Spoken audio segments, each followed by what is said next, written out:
서아프리카에서 창궐한 에볼라 바이러스부터 지난해 우리나라를 공포로 몰아넣었던 메르스 바이러스, 또 신생아의 소두증을 유발하는 것으로 알려진 지카 바이러스까지 이 바이러스 질환으로 인한 공포가 전 세계로 확산하고 있습니다. 네, 전문가와 함께 감염병을 일으키는 바이러스의 발생 원인과 해결 방안에 대해서 자세히 알아보겠습니다. 고려대 약대 김정기 교수 자리에 나와주셨습니다. 안녕하세요. 안녕하세요.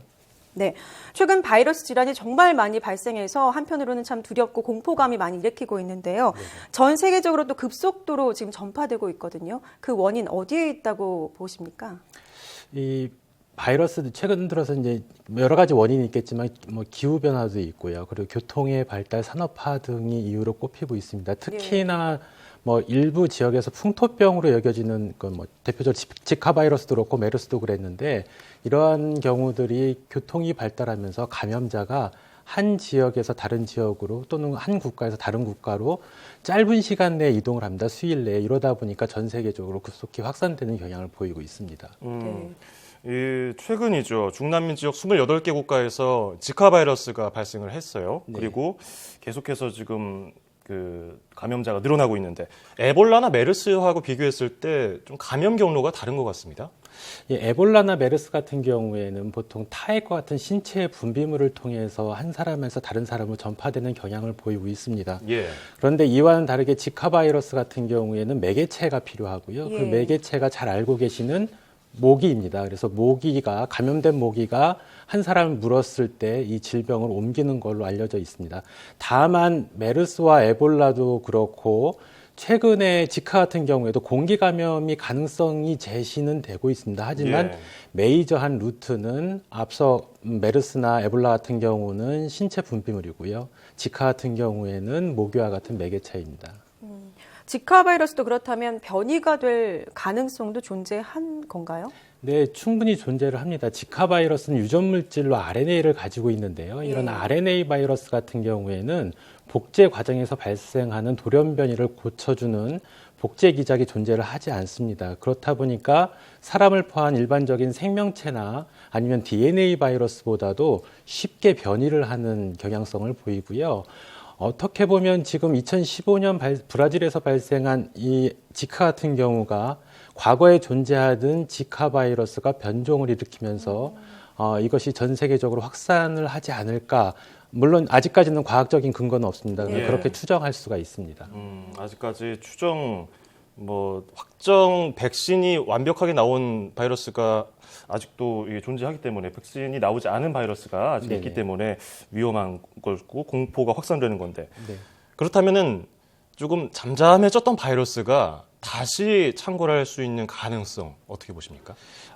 대표적인 케이스가 에볼라 같은 경우고요. 과거에 이게 아프리카의 일부 국가에서만 존재하던 바이러스가 어떠한 이유로 이게 최근에 서부 아프리카 쪽에 그리고 이어서 다른 국가까지도 이렇게 확산되는 경향성을 보였습니다. 이 에볼라 같은 경우가 가장 대표적인 케이스라고 할 수 있고요. 그렇다면 전조나 유행할 조짐을 알 수 있을 것 같은데요. 이런 감염성 질병의 전조나 조짐 이런 거는 쉽게 관찰하기는 힘듭니다. 그런가요? 물론 자연재해나 지진 같은 경우에는 일부 전조 증상이 있다라고 하는데 이런 감염성 질환은 전조 증상은 없고요. 다만 인수공통 질병 같은 경우에 인수공통이라 하면 동물에 있던 바이러스가 사람에 감염하는 이런 경우 또는 세균도 마찬가지고요. 이러한 경우에는 일부 지역에서 먼저 사람에 감염되기 전에 동물들이 집단 폐사하는 경우는 보일 수 있겠습니다. 사람들이 딱히 어떻게 대처할 수 있는 방법이 없어요. 백신에 의존하는 경우가 많은데요. 이런 통상적으로 바이러스 질환을 예방하기 위한 백신은 어떤 과정을 거쳐서 만들어지게 되는 건가요? 이게 백신의 종류마다 제조 공정이 좀 다릅니다. 물론 생약독화 백신이라고 그래서 살아있는 미생물을 체내에 넣어주는 경우도 있고요. DNA만 추출을 해가지고 DNA를 생체 내에 넣어주는 경우도 있고요. 근데 가장 일반적인 경우가 그 바이러스나 세균을 불활화시켜서 백신을 만드는 경우가 가장 일반적입니다. 그래서 바이러스를 대량 배양을 하고요. 대량 배양을 한 바이러스를 유기용매와 같은 포르말린이 가장 대표적인데 불활화를 시킵니다. 불활화를 시키면 면역력은 가지고 있는데 감염성이 없어지는 케이스고요. 이 경우를 동물이나 사람에 주입을 하게 되면 체내에서 항체를 만들게 됩니다. 그래서 항체가 향후에 감염이 일어날 경우에 맞서서 싸워주는 우리 몸을 보호해주는 역할을 하게 됩니다. 이게 지금 한두 문장 정도로 간단하게 설명을 해주셨는데 네네. 사실 백신이라는 게 하루아침에 만들어지는 게 아니지 않습니까? 여러 임상 실험을 거쳐야 될 텐데 네네. 이번 지카 바이러스 백신의 경우도 한 3년에서 5년 정도 걸린다고 하거든요. 이런 네. 경우는 이 기간을 좀 단축할 수 없을까요? 일단 우리가 많은 부분의 감염병에 접해 왔습니다. 그러다 보니까 어느 정도의 노하우는 가지고 있는데 예. 이런 백신을 만드는 기술이 케이스 바이 케이스입니다. 그러다 보니까 특정 병원체에 대해서는 특정 병원체 나름대로 어떤 제한점을 가지고 있거든요. 예. 지카 바이러스 같은 경우에 이미 알려진 바와 같이 미국에서 지금 미국 국립 알러지 감염병 연구센터에서 그 개발을 착수를 했습니다. 근데 여기에 해당되는 연구원들이 이미 지카와 굉장히 유사성이 높은 댕기나 기타 플라비 바이러스에 대한 노하우는 가지고 있고요. 예. 이러한 경우에도 앞서 말씀드린 것과 같은 제조 공정을 거치고 그리고 동물 실험을 통해서 유효성과 안전성을 검사를 하고요. 이런 걸 전임상이라고 하는데 전임상이 끝난 다음에는 사람을 대상으로 임상 시험 과정을 거칩니다. 이런 일련의 과정이 단순하게 몇 개월 내에 끝나는 게 아니고요. 1년 이상, 최소한 2년 이상 걸립니다. 그러다 보니까 보통 지카 바이러스 백신이 개발되는데 한 3년에서 5년 정도 예상을 하고 있고요. 최소한 단축을 시키더라도 한 2년 정도는 걸리지 않을까 생각을 하고 있습니다. 예. 1년에 가장 대표적인 비교할 수 있는 백신 공정이 독감 백신인데 독감 백신은 이러한 공정들이 다 확립이 돼 있습니다. 이러한 경우에도 매년 새로운 타입의 백신을 만들 때 보통 6개월 정도 걸리거든요. 그러다 보니까 1년에서 2년 정도는 최소한 걸리지 않을까 생각을 하고 있습니다. 네, 지금 한창 전파되고 있는데 1, 2년이 걸린다고 하니까 한편으로는 엄청 걱정이 되고 바이러스 하면은 공포심이 가장 먼저 떠오르거든요. 네. 그런데 우리 삶이나 건강에 도움이 되는 바이러스도 있다고 하던데요. 어떤 것들이 있습니까?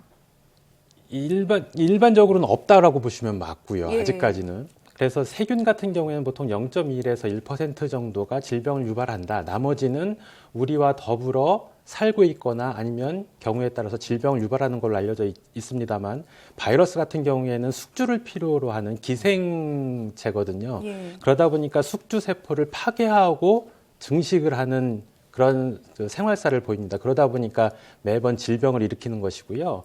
다만 최근에 한 연구 분야에서 사람과 같은 세포를 감염하는 게 아니라 세균도 일종의 세포거든요. 세균을 감염을 하는 바이러스가 있습니다. 우리가 하는 박테리오 파지 또는 페이지라고 하는데 이러한 경우에 질병을 일으키는 세균을 대상으로 증식을 하는 박테리오 페이지가 있다라고 그러면 그 페이지가 세균을 감염해서 세균을 파괴시키는 결국 질병을 그런 의미에서 막을 수 있는 경우는 있다라고 보여지지만 아직까지 많이 연구는 안 돼 있습니다. 예, 바이러스로 바이러스를 잡는다 이런 얘기인데 그렇다면 아까는 이 바이러스를 미리 알 수 있는 징후를 포착하기가 어렵다고 말씀하셨거든요. 네네. 그래도 좀 앞으로 예상되는 바이러스를 추측해 볼 수 있지 않겠습니까?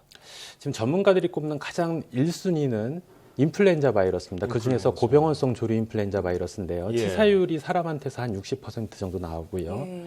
그러다 보니까 특히 인플루엔자는 RNA 바이러스 앞에서 말씀드린 것처럼 돌연변이를 잘 일으키고요. 예. 특히나 유전체가 하나로 이루어진 게 아니라 여러 개의 절편으로 이루어져 있어요. 그러다 보니까 서로 다른 바이러스가 한 숙주에 감염을 했을 때에는 재조합 과정을 거쳐서 전혀 다른 새로운 바이러스가 만들어지는 대표적인 케이스가 2009년 신종플루가 이런 경우고요. 만약에 고병원성 조류 인플루엔자가 이러한 과정을 거치게 된다고 그러면 앞으로 대재앙을 일으킬 가능성이 굉장히 높습니다. 그래서 예. 실제로 바이러스 전문가나 이런 보건당국에서 굉장히 대비를 많이 하고 있는 케이스가 고병원성 조류 인플루엔자고요. 이 경우 말고도 에볼라 현재 진정 국면에 있는데 앞으로 재발할 가능성도 충분히 있고요.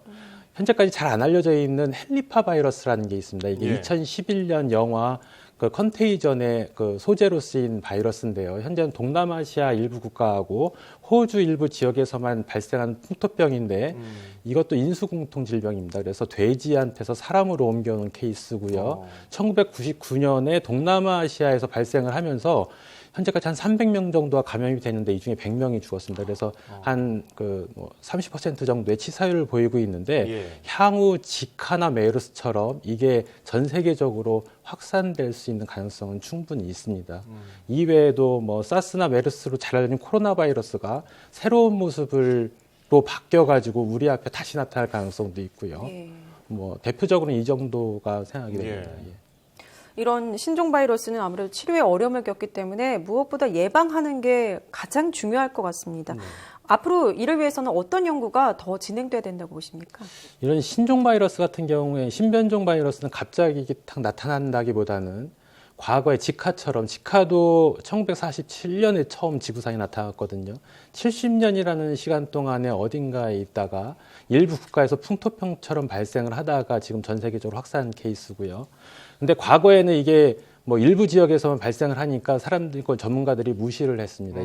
상업성도 없고 예. 앞으로 어떤 문제를 일으킬 것 같지도 않으니까 연구를 안 해왔는데 이러한 케이스가 앞으로 또 발생할 수 있기 때문에 현재는 굉장히 마이너한 질병을 일으키는 바이러스라고 해도 예. 끊임없이 계속 연구를 해서 질병의 메커니즘이라든가 뭐 기타 이런 부분들에 대한 연구를 해야 되고요. 예. 더불어서 백신을 만들어서 뭐 저장까지 뭐 비축을 한다기보다는 그런 노하우까지도 우리가 충분히 확립을 해야 되고 가능하다면 치료제까지 개발을 하는 것이 굉장히 필요하다고 봅니다. 예. 개인적으로는 어떻게 예방을 하면 좀 좋을까요? 이런 바이러스에 대비하기 위해서는. 일단 바이러스마다 전파되는 기전이 다 다르기 때문에 뭐 호흡기 바이러스 같은 경우에 만약에 뭐 대표적으로 감기나 독감이 가장 대표적입니다. 메르스도 같은 케이스고 이 경우에는 나 스스로를 지키는 게 타인을 지키는 것이고요. 예. 만약에 내가 감염이 됐으면 그 전파 기전을 잘 이해를 해서 마스크를 쓴다든가 아니면 손을 잘 닦는다든가 이런 개인적인 생활 수칙이 굉장히 중요합니다. 그 바이러스에 따라서 좀 감염 루트가 좀 다르기 때문에 그 상황에 맞춰서 개인을 지키는 것이 우리 모두를 지키는 것이다 설명해 주셨습니다. 지금까지 바이러스에 대해서 알아봤고요. 해결 방안까지 짚어봤습니다. 자, 지금까지 고려대 약대 김정기 교수였습니다. 오늘 조언 고맙습니다. 고맙습니다. 감사합니다.